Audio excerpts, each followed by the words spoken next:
వందనాలండి. ఈరోజు జూలై 23 వస్తీ రాణి గురించి కొన్ని విషయాలు తెలుసుకుందాం. ఎస్తేరు గ్రంథము 1వ అధ్యాయము 12వ వచనంలో రాణి అయిన వస్తీ నపుంసకుల చేత ఇవ్వబడిన రాజాజ్ఞ ప్రకారము వచ్చుటకు ఒప్పకపోగా రాజు మిగుల కోపించెను. అతని కోపము రగులుకొనెను. అహష్వేరోషు పర్షియా రాజుగా మనకు తెలిసిన ప్రపంచంలో సగానికి పైగా రాజ్యాలను ఏలుచుండిన సమయంలో అతని రాణిగా వస్తీ ఉండేది.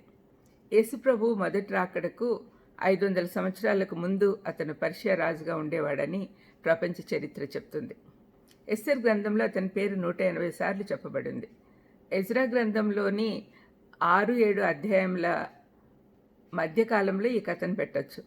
ఎజ్రా గ్రంథంలో గ్రంథస్థం చేయబడినట్లు కొంతమంది యూదులు అనుమతి ఉన్నా కూడా సుఖంగా ఉన్న చెర ప్రాంతం నుండి పాడుబడిపోయిన తమ దేశమైన ఇజ్రాయేలుకు వెళ్ళక పర్షియాలో ఉండిపోయిన వారి గురించి ఎస్తేర్ గ్రంథంలో వ్రాయబడి ఉంది. ఈ గ్రంథంలో దేవుడు తన ప్రణాళిక ప్రకారము దుష్టుడైన హామాన్ నుండి యూదులను కాపాడిన విధానాన్ని గురించి చెప్పబడి ఉంది. అందునిమిత్తం దేవుడు ఎస్తేర్ను రాణిగా చేయడము, పూరీం పండుగను జ్ఞాపకార్థంగా చేసుకొనటం మొదలుపెట్టాడు. ఎస్తేర్ను రాణి స్థలంలోకి తీసుకుని రాకముందే దేవుడు తన సార్వభౌమత్యం ద్వారా చేసిన పని గమనించవచ్చు. చరిత్ర ప్రకారము అశ్వరోషు రాజు అప్పుడే ఐగుప్తు రాజ్యంపై విజయం సాధించాక గొప్పగా పండుగ చేసుకొని ఆ తర్వాత రాబో గ్రీసు దేశం పైన యుద్ధం గురించి అందరినీ సిద్ధపరిచేదానికని ఈ సందర్భంగా గొప్ప అధికారులను నాయకులను ఆహ్వానించాడు. 7వ దినాన రాజు ద్రాక్షారసంతో మత్తుడై ఉన్నప్పుడు వష్టిని రమ్మని చెప్పి పంపించాడు. 10-11 వచనాల్లో చూస్తే రాణి అయిన వష్టి యొక్క సౌందర్యమును కనపరచవలెనని రాజకిరీటం ధరించుకొనిన ఆమెను తన సన్నిధికి పిలుచుకొని రమ్మని ఆజ్ఞాపించాడు. అందరూ పురుషులున్న ఆ విందులో తన అందాన్ని ప్రదర్శించుకున్నట్టుకు వష్టి నిరాకరించింది. పర్షియా దేశ ఆచార ప్రకారము పురుషులు బహిరంగంగా కలుసుకున్న స్థలంలోకి స్త్రీలు రాకూడదు. అయితే ఇక్కడ ఆచారము రాజాజ్ఞ రెండిట్లో ఏది పాటించాలో వష్టికి చాలా క్లిష్ట పరిస్థితిలో ఉంది. అయితే వష్టి రాజాజ్ఞను నిరాకరించడానికి ఇష్టపడింది. మత్తు దిగాక భర్తకు బుద్ధి వస్తుందిలే అనుకుంది. స్త్రీలకు సహజంగా ఉండాల్సిన మర్యాదను ఆమె నిలబెట్టుకుంది. అన్నిరాలైన స్త్రీ నుండి మనమంతా నేర్చుకోవాల్సిన పాఠం ఇది.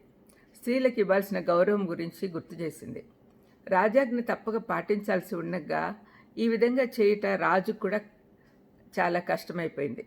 ఎందుకంటే ఒకసారి ఆజ్ఞ ఇస్తే పర్షియా రాజుగా తన మాట నిలబెట్టుకోవాల్సిందే, దాన్ని మార్చలేడు. తన ఆహ్వానితులందరూ గొప్ప నాయకులు, అధిపతులు. వారి ముందు తన పరువు పోటే కాకుండా తన సొంత భార్యనే ఆధీనంలో ఉంచుకోలేని వాడు తన సైన్యాన్ని ఏ విధంగా నాయకుడిగా ఉండగలడు అనే అనుమానం వాళ్ళకు కలుగుతుంది. తన యొద్దనున్న కాలజ్ఞానుల యొద్ద తన కార్యాచరణ ఏ విధంగా ఉండాలి అని యోచించినప్పుడు వారు చెప్పిన మాట ఏంటంటే, వష్టిని శిక్షించకపోతే రాజ్యంలోని స్త్రీలంతా తమ భర్తల మాట వినరు అని చెప్పాడు. ఇంత జరుగుతున్నా ఎవరు రాజుగారి తప్పు నడవడిని ఆక్షేపించలేదు. అతని మత్తు వల్లనే కదా ఇలాంటి పరిస్థితి వచ్చిందని ఎవరు తప్పుపట్టలేదు. అయితే ఇదంతా దేవుని సార్వభౌమ ప్రణాళిక ప్రకారమే జరిగింది. అన్యుల దేశంలో ఉన్న యూదులను రక్షించుటకు ఎస్తేర్ను వష్టి స్థానంలోకి తీసుకురావాల్సి ఉంది.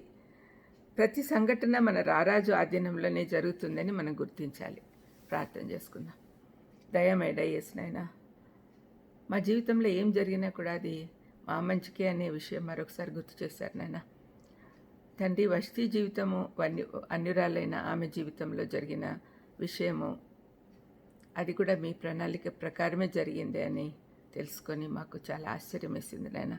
అవును తండ్రి, మీ బిడ్డలు ఎక్కడున్నా కూడా మీరు కాపాడతారనే నిశ్చయత మాకు కలిగించినందుకు మీకు వేలాది వందనములు, స్తోత్రములు చెల్లిస్తూ మేము ఎల్లవేళలా మిమ్మల్ని మీ కృతజ్ఞతగా ఉండేదానికి సహాయం చేయమని యేసుక్రీస్తు నామమున వేడుకొంచున్నాను తండ్రి.